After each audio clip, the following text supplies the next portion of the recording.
नमस्ते दोस्तों। आज हम बात करने वाले एक इंटरेस्टिंग टॉपिक के बारे में जिसका नाम है स्पॉन्डिलोलिसिस और स्पॉन्डिलाइटिस। इन दोनों में का डिफरेंस। यूजुअली अपने पास जब पेशेंट्स आते हैं तो काफ़ी कन्फ्यूजन रहता है कि ये स्पॉन्डिलाइसिस है या फिर स्पॉन्डिलाइटिस है। तो इन दोनों का फ़र्क समझना ज़रूरी है और आज अपन इसी बारे में बात करने वाले हैं। मैं doctor Ishan Nerkar neurospine surgeon बोल के नासिक में प्रैक्टिस करता हूँ। एक मोर देन 10 इयर्स का मेरा सर्जिकल एक्सपीरियंस है। तो दोस्तों, स्पॉन्डिलाइसिस क्या होता है? स्पॉन्डिलाइसिस एक कॉमन टर्म है जहाँ पे बेसिकली सर्वाइकल डिस्क डिजीज़ या लंबर डिस्क डिजीज़ जो स्पाइन की गद्दी होती है वो सरकने के वजह से या फिर कोई बोनी स्पर अगर आ जाता है तो उसके वजह से जब स्पाइनल कॉर्ड पे या उससे निकलने वाली नसों पे जब प्रेशर आता है उसके वजह से जो तकलीफें होती है उसको स्पॉन्डिलाइसिस बोला जाता है। स्पॉन्डिलाइटिस क्या होता है ये समझना ज़रूरी है। स्पॉन्डिलाइटिस जो होता है वो एक स्पेसिफिक तरीके का स्पॉन्डिलाइसिस ही है जिसमें अर्थराइटिस होता है। ये एक तरीके का अर्थराइटिस है। इसमें होता क्या है, जो अपनी जॉइंट्स होती है स्पाइन की उनमें बेसिकली इन्फ्लेमेशन होता है, उसमें सूजन होती है और उसके वजह से जो तकलीफें होती है उसको हम बोलते हैं स्पॉन्डिलाइटिस। स्पॉन्डिलाइसिस जो होता है वो ऑलमोस्ट 80% लोगों में जो 50 साल के ऊपर होते हैं उनमें ये काफ़ी कॉमन होता है। आजकल काफ़ी देखा जा रहा है कि यंग पॉपुलेशन में भी स्पॉन्डिलाइसिस का प्रमाण जो है वो बढ़ते जा रहा है। गलत sitting habits, posture changes, work ergonomics, इन सब चीज़ों के वजह से over the period of time spondylosis जो है वो यंग पॉपुलेशन में भी दिखने लगा है। स्पॉन्डिलाइटिस और स्पॉन्डिलोसिस दोनों की सिम्टम्स जो होते हैं वो थोड़े से अलग होते हैं।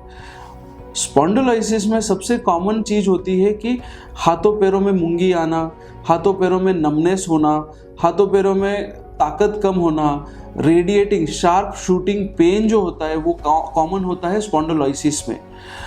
जब स्पॉन्डिलाइटिस की बात आती है तो सबसे कॉमन सिम्टम होता है जॉइंट पेन। पेशेंट हमेशा बोलेगा कि बैक पेन मेरा सबसे मेजर कंप्लेन है। Leg pain, radiating leg pain या रेडिएटिंग नमनेस, टिंगलिंग नमनेस जो होती है वो नहीं होती है।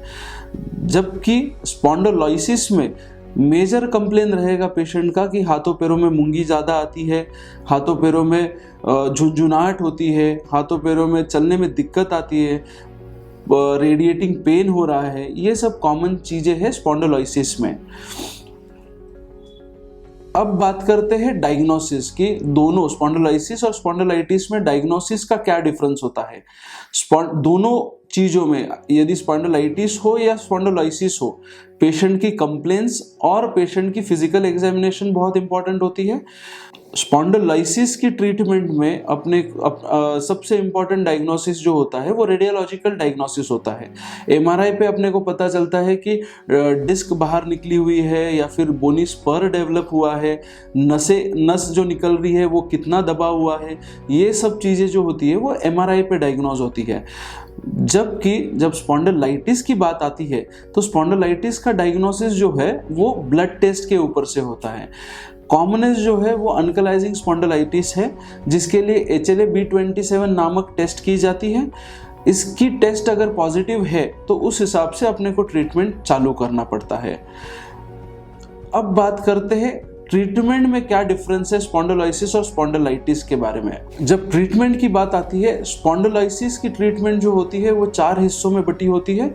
इसको आइदर अपन फिजियोथेरेपी या फिर मेडिसिन्स या फिर इंजेक्शन लोकल स्टेरॉइड थेरेपी या फिर चौथी चीज़ होती है सर्जरी। इन चारों हिस्सों में इस ट्रीटमेंट मोडालिटी को अपन देखते हैं। सर्जरी हर पेशेंट में लगेगी ही, ये ज़रूरी नहीं होता है, पर जिनमें सर्जरी लगती है तो सर्जरी बेसिकली सेफ होती है।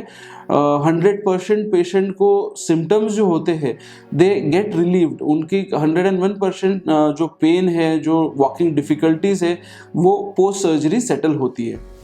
जब स्पॉन्डिलाइटिस की बात करते हैं तो स्पॉन्डिलाइटिस में यूजुअली ट्रीटमेंट मोडालिटी जो होती है वो मेडिसिन्स पे ही होती है। काफ़ी सारे स्टेरॉइड्स है या फिर इम्यूनोमॉड्यूलेटर्स है। जब स्पॉन्डिलाइटिस की बात आती है तो treatment modality usually non surgical रहती है। मेडिसिन्स या फिर फिजियोथेरेपी, ये दोनों चीज़ों पे ही इसका ट्रीटमेंट किया जाता है। लॉन्ग टर्म ट्रीटमेंट चलती है जब स्पॉन्डिलाइटिस होता है, उसको कंट्रोल में रखना ज़रूरी होता है। काफ़ी नए ट्रीटमेंट मोडालिटीज़ आए हैं जिसमें कंप्लीट स्पॉन्डिलाइटिस पे अपने को कंट्रोल लाया जा सकता है। तो दोस्तों, यदि आपको स्पॉन्डिलाइटिस या स्पॉन्डिलोलिसिस के बारे में अधिक जानकारी जाननी होगी तो नीचे कमेंट बॉक्स में कमेंट कर सकते हो या फिर नीचे दिए गए हुए नंबर्स पे कांटेक्ट कर सकते हो। Thank you.